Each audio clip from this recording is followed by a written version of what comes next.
And what, pray tell, do we seek at the Watcher's Palace? Oh, come off it, friend. You know full well why we're here. The time has come for you to return to Aetheris and help your brethren prepare for their journey here and beyond. Forgive me, Living Way, but I cannot in good conscience proceed with this plan.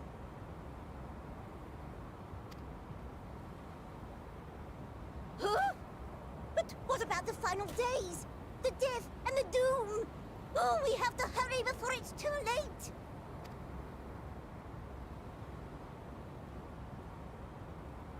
Your unflagging commitment to your duty is endearing, to say the least.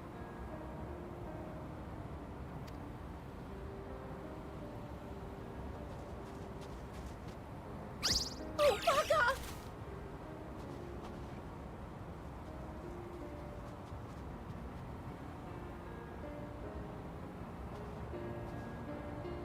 Be at ease. They bear you no grudge, nor do I. How could we, having come to understand your purpose? For millennia, you and yours worked tirelessly towards the singular purpose of this heavenly vessel's construction. An arduous feat by any measure.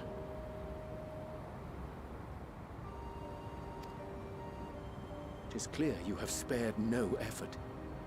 Why, your very names are a testament to your dedication.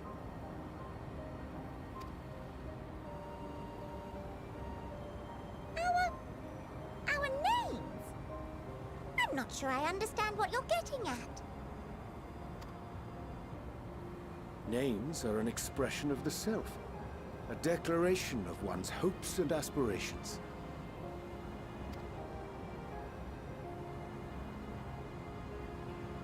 Your use of contemporary, uncomplicated nomenclature doth ensure clarity of purpose.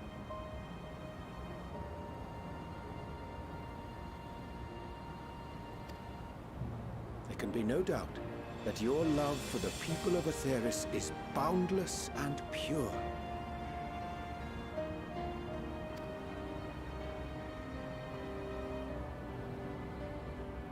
Yes! Yes! A most mellifluous phrasing! We Loperids were born of Hydaelyn's love for Aetheris. That shining, shimmering blue jewel, brightest star in the sky, brimming with life and possibilities. For as long as I can remember, I've toiled in anticipation of the day when this vessel might be needed. All I've ever wanted was to meet those she cherished so dearly, to serve and serve well. That goes for all of us, don't you see? So help us. Help. If there's anything wrong with what we've built, we'll fix it. We'll make it right.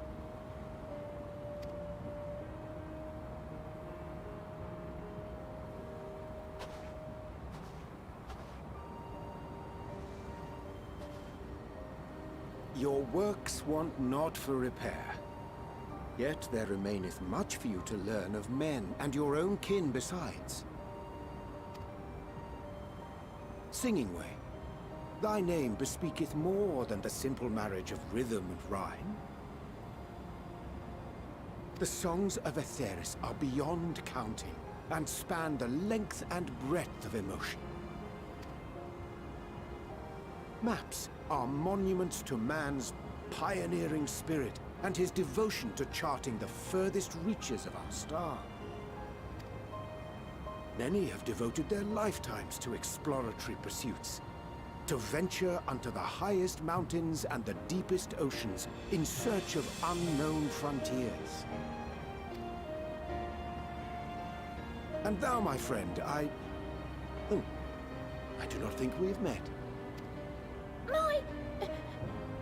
My name is Puddingway. Puddingway? Yes, indeed. A name of deep and abiding significance, I'm sure, but one perhaps better communicated through delicious deeds than tasteless words. A judicious application of fey magics at a later juncture may be appropriate. And living way. 'Tis no easy feat to convey the significance of thy moniker. When I was a bookish boy, a dear friend of mine was fond of peppering me with questions as I read, to my occasional annoyance. One day, I posed to her a question of mine own. What does it mean to live? After much contemplation, she proffered this answer. The anticipation of a half-read story's conclusion. The hope today's mistake may serve as tomorrow's lesson. The wish that a new acquaintance may one day call thee friend. She believed it to be all these moments and more. I want to understand, but... I, too, still labor to find mine own.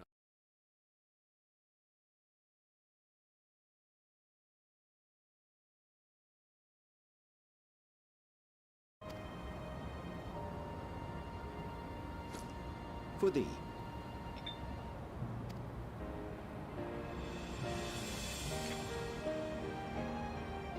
Ink as blue as the waters of Aetheris.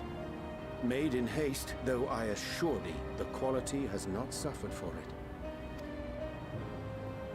The people need not be persuaded by honeyed words. Nay, I have faith they shall do what is right in due course. Until they do, I beg your patience, friends. And with that ink, let us fill the empty pages of Living Way's compendium. An open exchange of ideas will surely afford you all a better understanding of modern man, and with it, ideas for improvements and renovations. But more importantly, it shall empower us to together find a way forward.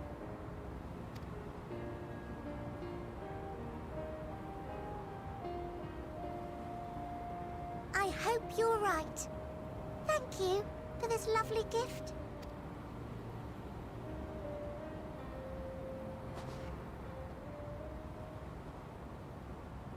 There you have it.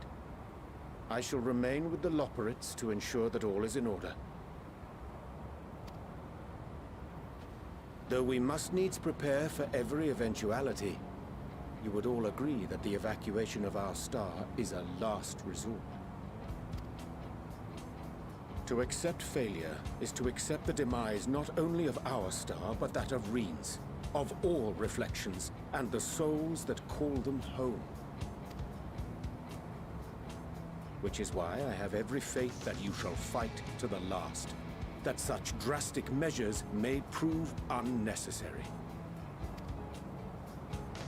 Should the worst come to the worst, and I pray deeply that it won't, I'll take comfort in knowing preparations were made under your watchful eye.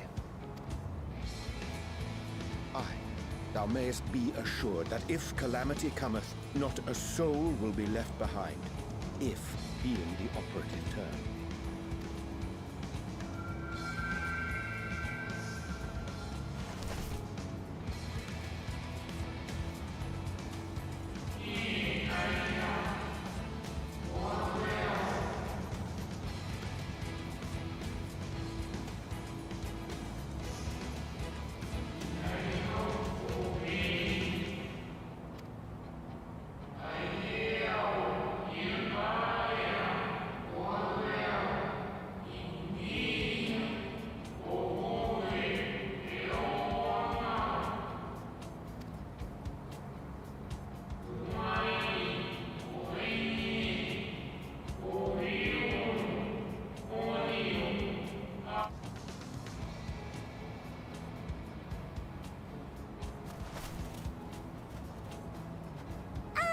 I hate to interrupt, but I feel like I need to make amends for all the secrecy. Think nothing of it. We haven't been the most gracious of guests. Do convey our apologies to Growingway and the others. But of course! And when next we welcome more guests from Atheris, we'll have learned to be much more hospitable hosts. Oh, and circling back to the matter of inappropriate secrecy, we ought to discuss our benefactors. Agreed. The Charlayan Forum, yes? What? How did you know? The more I heard, the more obvious it became. The Forum's aims align closely with those of your anonymous patrons. A telling coincidence would be an understatement. Though had we not taken it upon ourselves to peruse certain restricted tones in Labyrinthos, we might still be unaware of their plans. But let us continue this discussion upon our return. I dare say we have kept Alphino and the others waiting long enough.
Order! Order, I say!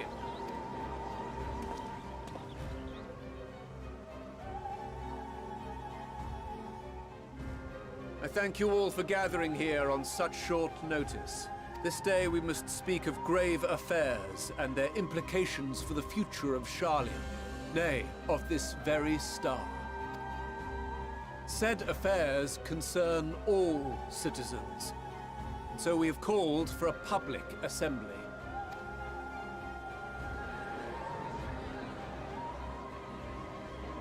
You may have heard rumors of the Talopheroi, and the havoc these madmen wreak abroad. Under normal circumstances, we would pay little heed to petty disturbances outside our borders. The final days, however, are another matter altogether. For we dare not ignore these prophetic words of Eld. The Endbearers will come, ushering chaos and calamity. The final days descend and devour the very star. I've never heard this prophecy. Is it true? Will all that really happen? Calm yourselves. The time has come to speak of the Forum's most sacred duties. But first...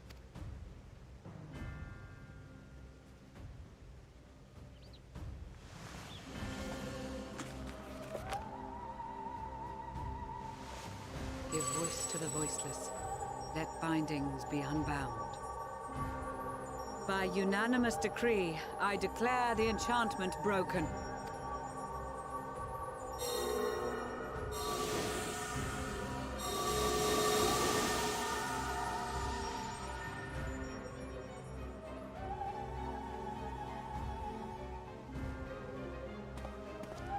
Master Leveilleur, if you would. Very well.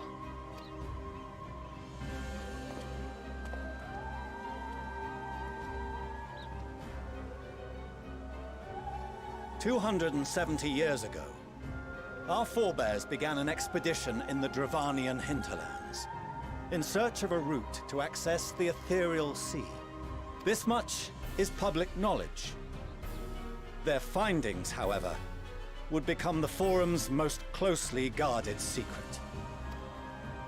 What those researchers discovered in the hinterlands was not a passage unto the ethereal sea, but the very heart of our star, and Hydaelyn herself.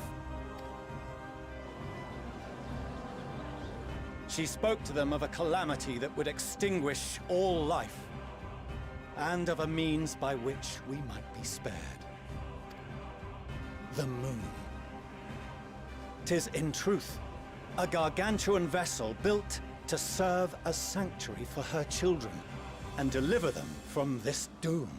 Much like Nunkref's hope in ages past, it will bear the people of a world in the throes of death to a new home. Needless to say, this will be no small undertaking.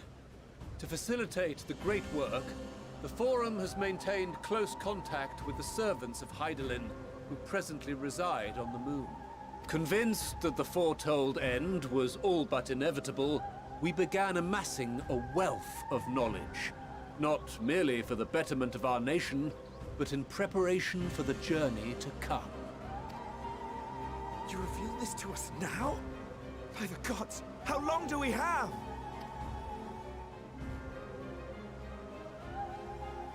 While we cannot say with certainty, we believe the hour to be nigh. We received a transmission from the moon suggesting as much not long ago. Which is why we must in earnest begin preparations for the Great Exodus. For his impressive contributions and the leadership he demonstrated during our withdrawal from Dravania, we have elected Master Leveilleur to oversee this initiative.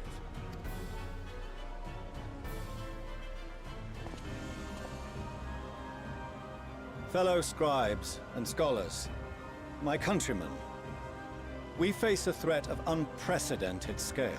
We must challenge the trials before us with composure and conviction if we are to find salvation.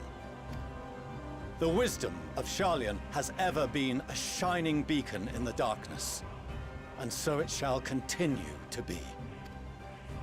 It is our solemn charge to see our heritage preserved for future generations. For those who will come after, we will brave a new frontier.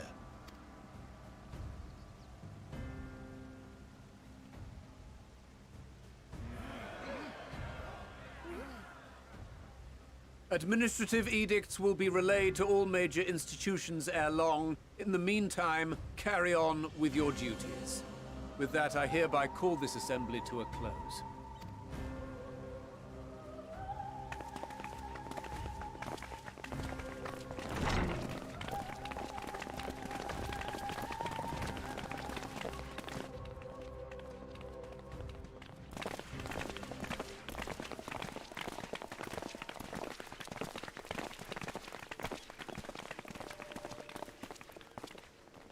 Do you remember what Mother told us when we visited home? That it wasn't until after we were born that Father seemed to lose himself in his work. If that great work of his was the evacuation of this star, then... Yes. It wasn't for his benefit.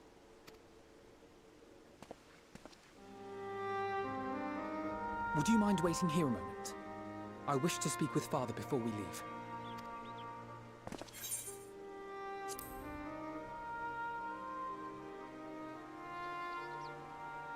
Thank you. I shan't be long. If it's all the same to you, I have a few choice words to share with Father as well.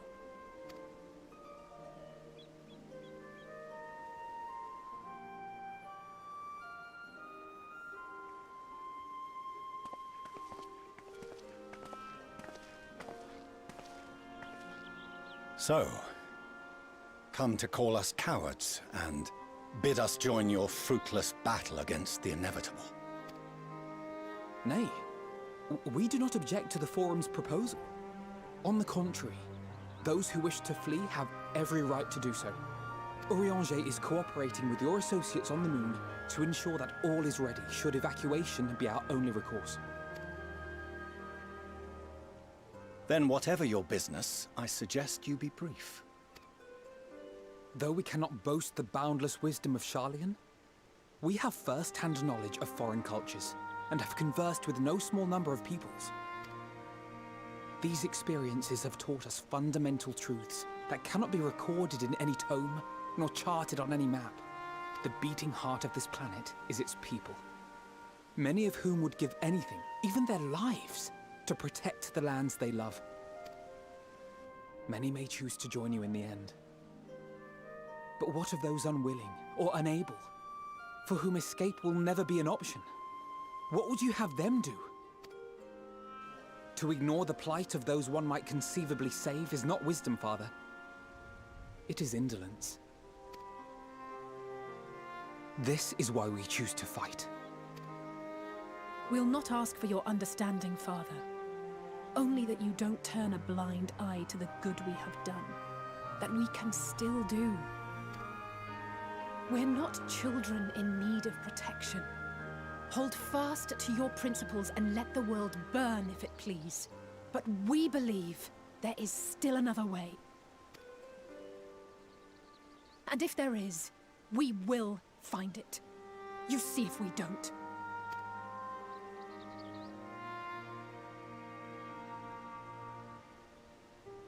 Do as you will. Just stay out of our way.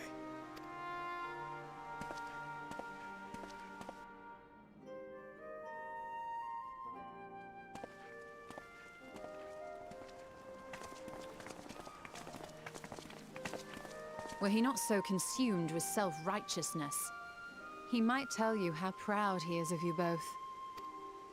Bold words call for bold action.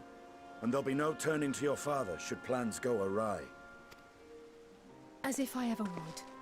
So long as there are those who wish to stay and fight for this star, we have to do what we can to help them.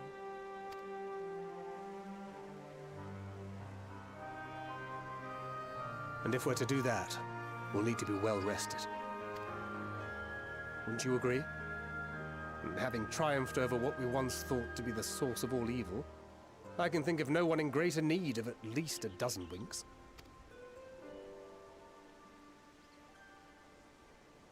Shall we then? To the Annex, to prepare for tomorrow.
Oh, apologies. I didn't mean to...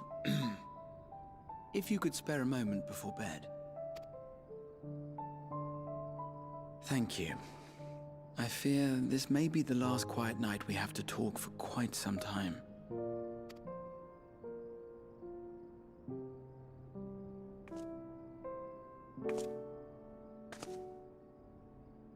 I am troubled of late. Unwarranted concerns, perhaps. I hope. Nevertheless, I feel compelled to share them with you. Though you have bested your enemies thus far, Xenos and even Zodiac, your victories have come at a considerable cost to yourself. No one is without their limits, and you are no exception. I worry the added weight of the final days will prove more than you can bear. It is surely too much for any one woman. But you needn't bear it alone. Let me share your burden. My, carrying capacity pales in comparison to yours, but I could still help. Shoulder the occasional satchel from your ever-growing mountain of, baggage. You have already done so much to help relieve me of mine own encumbrances. 'Tis only fair that I repay you in kind. Of course, it needn't be only troubles we share. Moments of joy may seem few and far between now, but there will come a time when we look back fondly on this journey. The inquiry at the Forum, our march through the snows of Garlemald, our impromptu dinner in this very room. All of it. And that is to say nothing of the journeys yet to come. to the ends of the world and beyond. But tomorrow will be no less busy than today, and I've kept you from your rest long enough.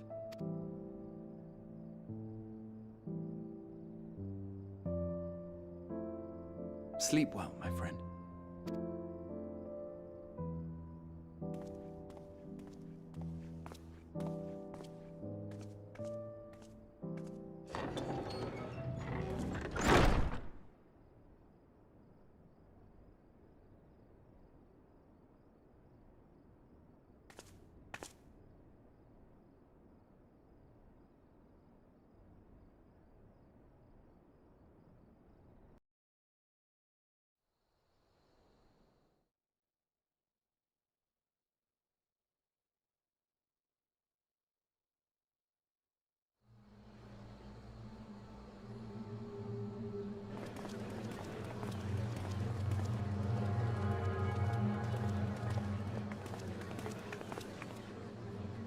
Thank the gods that tower is gone. The sight of it was enough to make me sick. Thank the Ilsebar contingent, more like. Word is, they fought their way into Garlemald and toppled the bloody thing themselves. Not just the one, neither. All the towers have up and vanished. Aye, I heard the same. Commander Aldin and his troops helped keep casualties to a minimum, too. But is it true? They brought back tempered Garlean soldiers? As Commander Aldin tells it, they've a treatment for that now. But don't you worry. Cured or not, they've no plans to bring them into the city proper. I see. Well, that's a relief then. I know we've brothers and sisters among the lot, but I can't say I'm eager to welcome them home. Wanted to think about it for a while yet. But to be looked after in Alagana for the time being.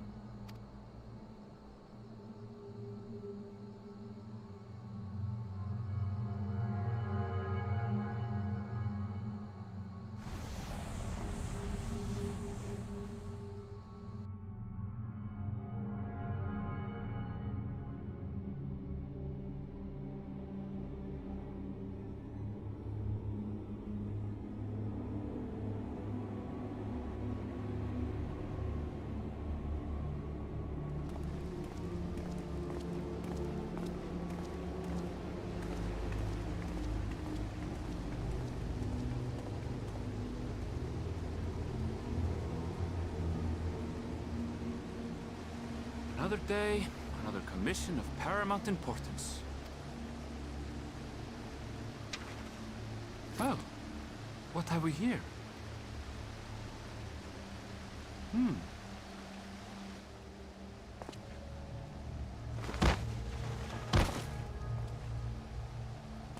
Hey, are you all right?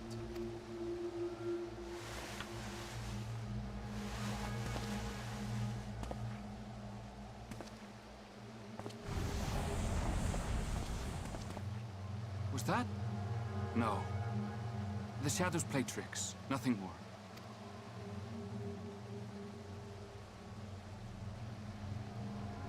The towers are gone, and the Garlean threat is abated. Yet, why does it feel as though it's about to get much, much worse?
And lo, vile beasts did rise.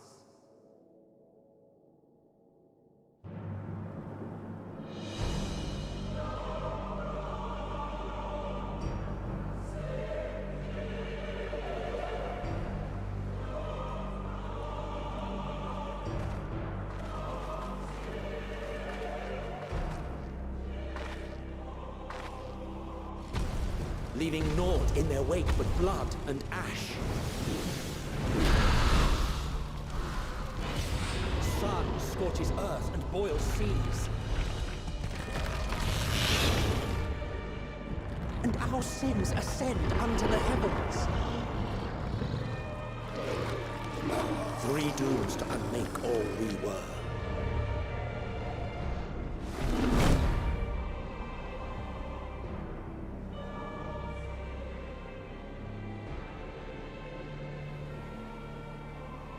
The sky burns.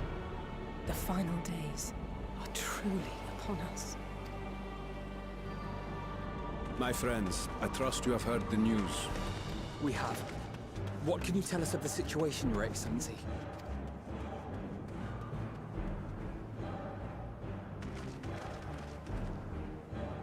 Last night, the Isle was rocked by tremors, and the earth itself cried out.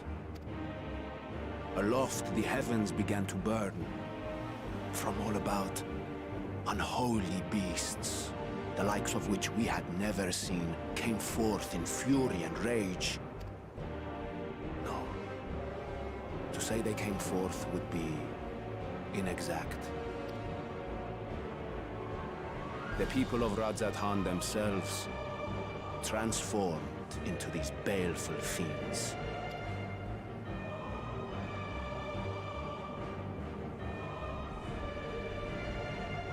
Though the phenomenon was observed throughout our lands, the first creature, the largest and most dreadful of the lot, wrought havoc upon us here in our fair city. Though they bear superficial resemblance to divinities of legend, they are ungodly abominations. The people decry them as blasphemies. The Large One's rampage has since taken it to the northern reaches of the island. I mean to dispatch our radiant host in an attempt to quell the threat. And what of Vritra? Vritra too makes for the north of his own accord, and yet he knows the blasphemy and its minions were but yesterday his beloved people. I pray his boundless compassion and mercy does not deter him from taking unenviable but necessary action.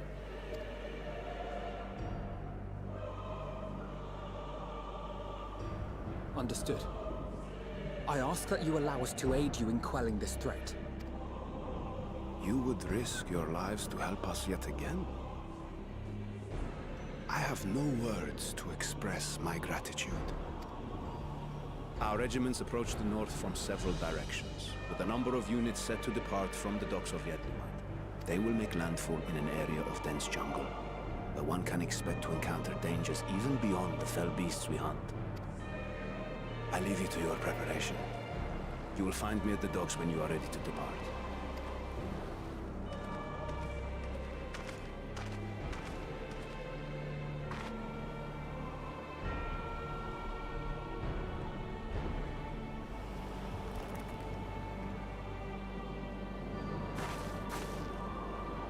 We're as prepared as we'll ever be. Let's go.